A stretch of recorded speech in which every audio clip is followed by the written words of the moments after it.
911. What is the address of your emergency? Oh my gosh! We just had a shooting! I need you to tell me what is going on. Where is the person that was shot? On the ground! Is it male or female? Female! Heather Garris, her husband, the cop. You know who it was that did this? It's that stupid.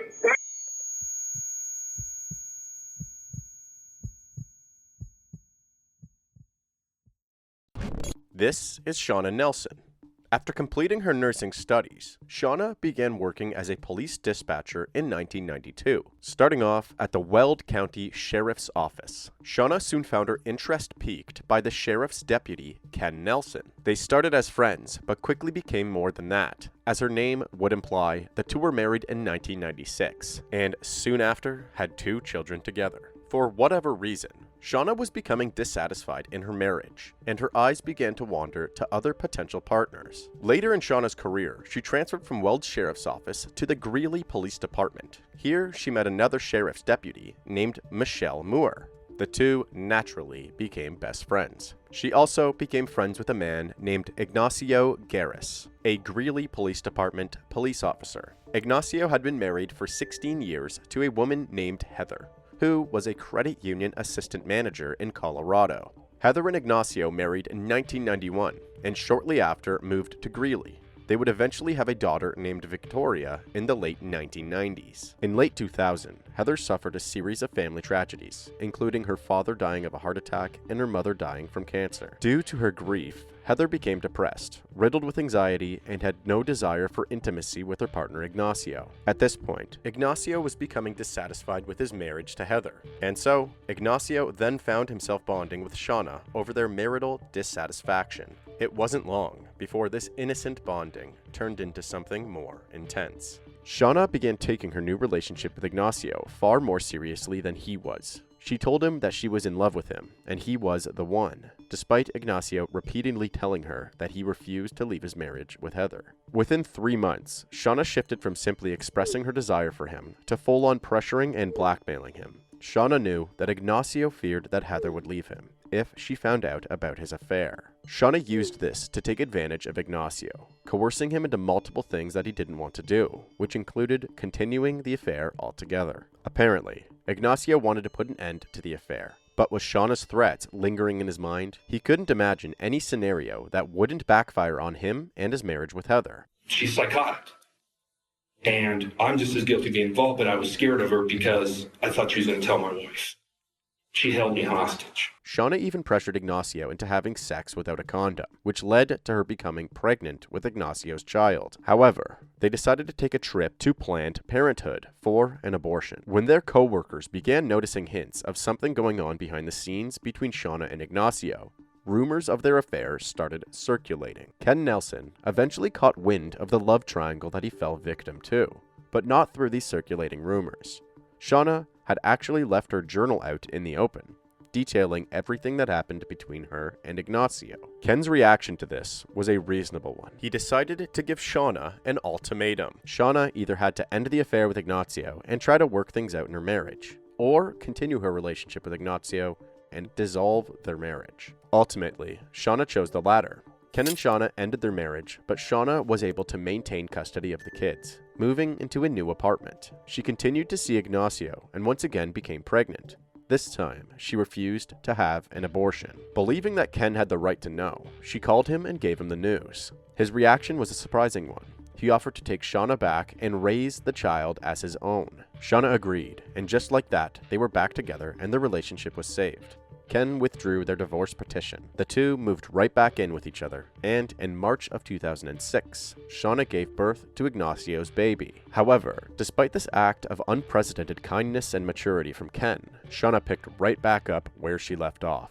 She continued her affair with Ignacio. Amazingly, throughout all of this, Heather was unaware that Ignacio was having an affair at all. If she was ever suspicious about his loyalty, Ignacio would reassure her that there was nothing to worry about. Some speculate that deep down she knew all along. She just didn't want to accept the truth. However, amongst other things, something forced Heather to confront Ignacio. Heather was now being harassed by Shauna. Shauna would run into her in public places, such as the grocery store. As they passed each other in the store, she would point and laugh, throwing insults at her along the way. Eventually, Ignacio told Heather everything. Although heartbroken, Heather decided that she wanted to work with Ignacio to fix their relationship. When Shauna found out about this, she realized that she had lost the one piece of leverage that kept Ignacio from leaving her, which was Heather finding out. She proceeded to send a series of text messages to Ignacio and Heather, expressing how upset she was about how things turned out, in a way that may be interpreted as threatening.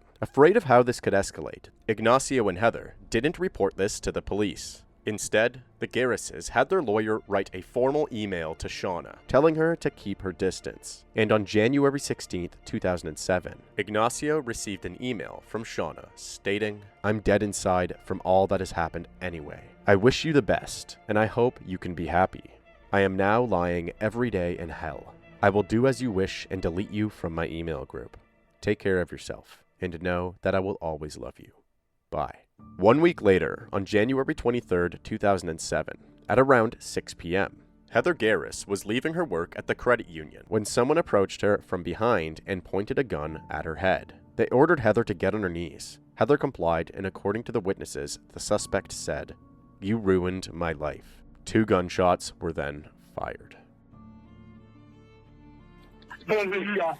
Somebody's been shot? Yeah, right Are you outside. with them? Are you with the person? Yeah, she's on the ground right now. They just ran around. Someone yelled at her, "You ruined my life," in a mask, and just shot her and ran.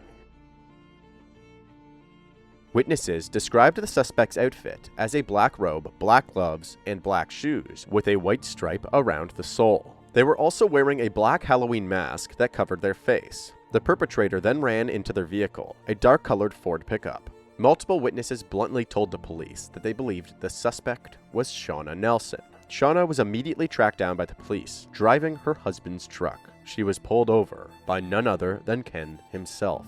Shauna was wearing Ken's clothes, including his socks, baseball cap, and even underwear. She was also not wearing shoes. After a short argument, backup arrived, and Shauna was told to come to the police station and speak to the investigators leading Heather's case. She followed orders and was interrogated by Detective Greg Tharp.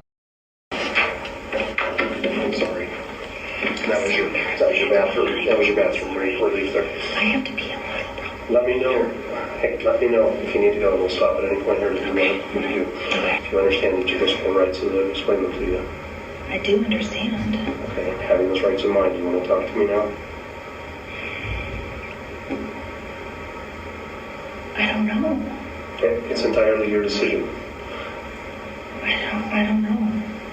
Like I said, the reason that we brought you down here is there's a lot of information coming from a lot of different sources, and we're trying to sort through it. Yeah. Okay, I know you, but that doesn't have any relevance over these rights. You're You still have to do your job. I have to do my job. You still have these rights. Okay? I don't know what to do. Oh, I'm so confused. I just am so confused. I don't know. Okay, no, let's just talk. Okay. I don't know what else to do. If I feel like it's getting funky, I'll tell you. Okay. Fair enough.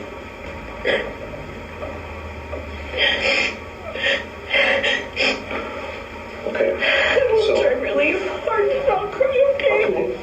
I don't understand. I know. And we're going to get through this, okay? Will you just hold my hand? Sure. Shauna was quite close to Greg, as they were peers working in the same police department. At the time of this interview, she may have been aware that this was Greg's first time leading a big homicide case like this one. It's moments like these that make some people question Shauna's actions. Are Shauna's cries of confusion purely out of genuine distress? Or is Shauna attempting to take advantage of Greg's lack of experience by appealing to his emotions? Regardless, Greg goes along with Shauna's pleas for comfort, but remains calm and focused on extracting crucial information. Okay. I don't understand this. Talk to me. Tell me what happened. I don't know. What do you mean? Well, let's start back. What happened that caused Ken to stop you guys? Or to stop you? I had gone to the liquor store, and I got out in front, and I realized I didn't bring my purse. So I started back home, and he was calling. But I didn't want to answer the phone because I thought he'd be pissed if I told him I was going to the liquor store. And he left a message saying to call him. And I was like, I wonder if he knows that the kid's on. And as I was turning to go home right there where you guys saw me, he jumped out and told me to stop and get out. Shauna proceeds to tell Greg that she brought her kids to school that day, then went home to do chores and take care of the baby. Later on, she picked up the kids from school and took them to Subway and a grocery store called King Soopers before heading back home. There is camera footage from these establishments that support this part of her story. Well, there was a shooting just before they contacted you, and people are naming you as the suspect in the shooting. Okay? I'm going to be straight with you. Sean, we have you at that shooting scene. We have you identified for shooting scene, and I gotta talk to you now. We gotta get beyond wasn't there. I gotta have an explanation as to what happened. Oh, Greg, I don't know, Greg. Do you know who the victim is in this? It's Heather.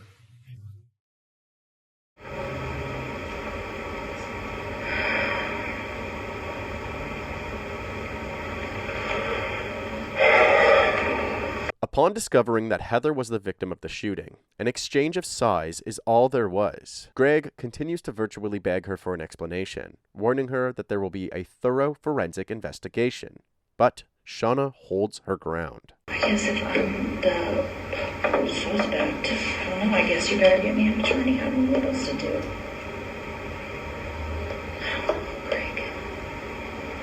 Shauna was then charged for the murder of Heather Garris. She pled not guilty. While this interrogation was taking place, detectives were investigating the crime scene. They discovered PMC-40 caliber casings from the bullets fired. Nick Walker, who was a bartender at the time of the murder, witnessed the suspect fleeing the scene. He brought the detectives to the general area of the crime, and there they found 3 sets of tire marks, with one of them matching the tread on Ken's truck tires. Police had seized the truck and were inspecting it. Inside the vehicle, they found a camo jacket, Shauna's cell phone, a yellow rubber dish glove, a Kenny Chesney CD, and boxes of ammunition throughout the vehicle. The seats and dashboard also tested positive for gunshot residue, but this wasn't surprising due to the fact that Ken was a gun collector and a big game hunter. The most damning piece of evidence was a cheap nylon pullover Halloween mask. It had a black hood with red lining and a black mesh face covering. The next morning, in a field near the crime scene and about 700 feet away from where Shauna had been pulled over, a shoe was found, matching the description of the ones the killer was wearing. The other shoe was found just down the road. From this discovery, detectives assumed that Shauna was throwing any possible evidence out of the window of the truck moments before she was pulled over. Following this assumption, they explored the idea that the murder weapon and other articles of clothing that the suspect wore would be buried in the snow somewhere between the scene of the crime and where Shauna was pulled over. City workers were sent to clear the entire highway and take the snow to an empty parking lot, where the pile of snow would sit until it melted months later, hopefully revealing any missing evidence. However, they knew this wasn't the only possibility, so they investigated further. Detectives spoke to a small group of high schoolers who saw the interaction between Ken and Shauna when she was pulled over. The two were arguing from within their respective vehicles. Ken then exited his vehicle and went around to the driver's side of the truck that Shauna was driving. He opened the door and reached inside for something. The high schoolers believed that he had reached inside to turn the vehicle off, but this wasn't the case since the vehicle was still running when backup arrived. Shauna's house was searched the next day, on January 25th.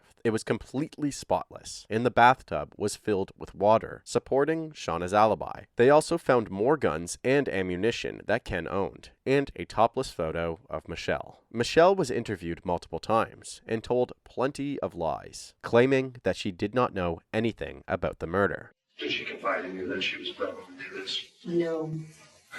No, you've been helping her stay out of trouble after doing this? No. She's never been violent. She's never been to a point where, she's screaming or anything like that. I mean, she's never alluded to the fact that she would hurt anyone. She eventually admitted to being involved and told investigators of all of the harassment and hatred that Shauna directed at Heather throughout the years. I can't live with this anymore, and I did not do this, and the person that did this needs to be held responsible. So, what she said? She said, I have to do it. I can't live with this anymore. If I can't have him, nobody can, she can. I just have to take care of it. She said, just go along with what I do. I don't want you to have to say anything. For all you know, I'm going to be taking a nap and we're going to be downstairs with the kids. She had said that she didn't ask me to be anything. She told me, she said, when you get a phone call from me tomorrow, and I say that I'm taking a bath and relaxing, you know I'm going to do it. She said she gave Shauna advice on how to not get caught, including the disguise that she used and how to plant evidence to throw off any investigation. Michelle was then charged for assisting in the first-degree murder of Heather. However, if she was guilty, her sentence would likely be reduced as long as she continued to cooperate in the case against Shauna. Ken was also charged for removing the weapon from the car when he pulled Shauna over after more evidence was found suggesting that this had happened. These charges were later dropped. Prosecutors believed that they had enough evidence for a winning case, and the trial of Shauna Nelson began. You're the one I want. In my life, get on the ground. Heather Garris heard those words moments before 2 bullets went through her head.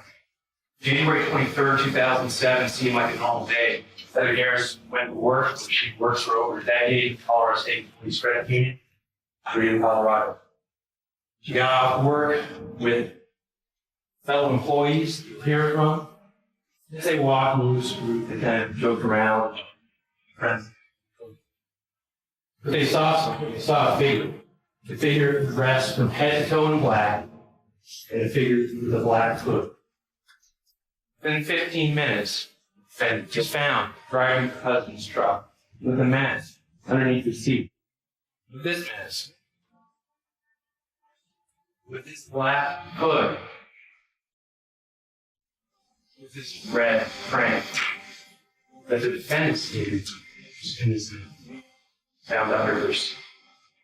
The prosecution called Ignacio to the stand to talk about his relationship with Shauna. This was a way to establish her motive as the killer, and to expose to the jury the kind of person that Shauna actually was. A liar and a manipulator who had a dangerous obsession with Ignacio. After you broke off the relationship with the defendant, did you receive any text messages from him? Yes. And can you read the message in People's Exhibit 13? My loyalty is gone. I loved and trusted you, and you me. Be prepared. People's Exhibit 14, do you recognize that? Yes. Yes, that's when it was initially sent to my wife's phone. It's a photo of the baby Christian, and it's got a title under it that says Ig's Flesh and Blood. So it's a picture of the child with Ig's Flesh and Blood under it. It was sent to my wife's phone. Okay. During your relationship with the defendant, did she tell you that she was on birth control? Yes. But she got pregnant. She got pregnant twice on birth control. I want you to take a look at People's Exhibits 15 and 16. The message in there, is it addressed to somebody? It's directed to my wife, Heather. It says, Heather, if you're reading this, you're a psycho bitch. And what does the next one say? It's to my wife's cell phone again. It's anytime, anywhere, bitch. But the main obstacle Shauna had to defend against in court was her ex-best friend Michelle's testimony. Did the defendant ever express her feelings about Ignacio Garris's wife, Heather Garris? Yes. She believed that Heather had talked him into staying in the marriage. She believed that Ig didn't want to, but Heather talked him into it. And so she focused her anger at Heather. Do you recall an incident, conversation you had with the defendant in a vehicle at a Walmart in Greeley? Yes, sir. That day, she was very angry about the situation, and we had a conversation. She had told me that, well, I could just shoot her. Did she elaborate how that might take place? Yes, sir. She had said that she could just drive down to the credit union where she worked and she could just shoot her. She had asked about evidence, and when she would ask about things like that, I told her at one point that the person would have to disguise themselves. So I had said that you would have to probably wear gloves You have to be completely covered up. Was there any discussion regarding vehicles? Yes, sir. She had said she couldn't use her own vehicle. Then she said there's always Ken's truck. Michelle paints a very clear picture of being the victim in this situation. However, the behavior that Michelle is displaying could be considered one that is enabling or assisting Shauna. Shauna was clearly emotionally unstable, and it should have been Michelle's priority to de-escalate the situation rather than entertain Shauna's dangerous mindset, especially as an officer of the law. But this isn't the worst of Michelle's enabling behavior. On January 22nd, Shauna picked Michelle up in Ken's truck. She hands Michelle crushed up Ambien pills in a plastic bag. She tells her she's going to make sure Ken is out cold when they get back to the house. Michelle's job is to just take care of the kids. And if anybody asks about Shauna's whereabouts, Michelle is to say that she's having a bath. What do you recall happening next while you were at the Nelson residence? She had come out from whatever she was doing, and I believe she dumped Ken's coffee down the drain. And then she had told me privately, she said, well, she's not where she's supposed to be. And who did you believe she was referring to? Heather. Phone records from Shauna's phone showed that there were multiple calls that night sent to the credit union Heather worked at. However, Heather had taken a sick day and wasn't at work. I decided to go to Jackson's Hole, a sports bar. She was very upset about Ig being with Heather, and she didn't want to live like this anymore. Did she indicate a time frame when she was going to get rid of Heather? She then said to me, she said, if you get a phone call from me tomorrow saying I'm taking a bath, then you know I did it. The next day, January 23rd, did you receive any messages from the defendant? Yes, sir. I got a voicemail from Shauna, and the voicemail said that she was going to relax and just take a bath. With Michelle's testimony of events leading up to the shooting, the prosecution then calls multiple witnesses to the stand. After a mountain of evidence and eyewitness testimonies building a hard case against Shauna, the defense surprisingly calls her to the stand. Her strategy was to claim that Michelle committed the murder and was trying to frame her for it. Please state your name for the record. Shauna Nelson. Did you have anything to do with the death of Heather Garris? No, I didn't. Did you shoot her? No. Did you own the mask that has been produced as an exhibit in this case that was found in your truck? Yes. Had, to your knowledge, Michelle Moore seen that mask? At least on 3 separate occasions. And I told her I loved her. And that I still wanted to remain friends with her, but I couldn't keep lying to Ken. It was too much. Apparently, Shauna tried breaking off her affair with Michelle the night before Heather's murder. Shauna claims that she tried to call Michelle to make amends after the ugly breakup the night before. After giving the jury a new perspective of Michelle as an angry, scorned lover, Shauna continued to explain the rest of her day.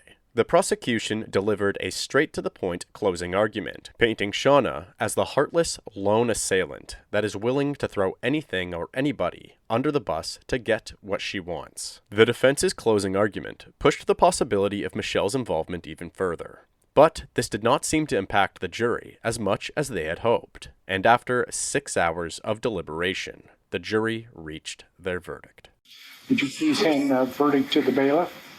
We, the jury, find the defendant, Shauna Louise Nelson, guilty of count number 1, murder in the first degree. Is this your verdict? So say you and each and every one of you. Yes. Shauna Nelson was sentenced to life in prison without the possibility of parole. She remains incarcerated at the Denver Women's Correctional Facility. Ken would go on to take custody of all 3 kids, including Ignacio's biological son, whom he raised as his own. Michelle Moore pled guilty to accessory to first-degree murder and was sentenced to 9 years in prison. She served her time and was released in 2016. Victoria Garris, Heather and Ignacio's daughter, died in 2015 from a car crash at the age of 17. She was buried with her mother.